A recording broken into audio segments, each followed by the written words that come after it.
ક્યારે શાંતિથી વિચાર્યું છે?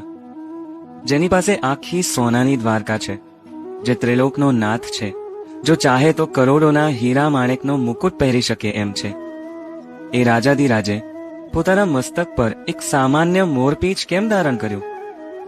આ મોરપીંછ આપણને એક પાઠ શીખવે છે. સોનાનો મુકુટ વજન આપે છે, જ્યારે મોરપીંછ સાવ હળવું હોય છે.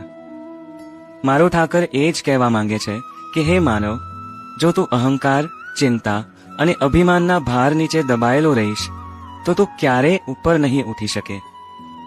બીજું કારણ એ કે મોરપીંછ એ મોરના શરીરથી ખરી પડેલો હિસ્સો છે. દુનિયાનો નિયમ છે કે જે વસ્તુ ખરી પડે, જે તૂટી જાય, જે નકામી થઈ જાય, એને લોકો પગ નીચે કચડી નાખે છે. પણ મારો વાલો અલગ છે, જે તૂટેલો છે, જે વિખરાયેલો છે, જેને દુનિયાએ ત્યજી દીધો છે, એને મારો નાથ પોતાના માથા પર સ્થાન આપે છે.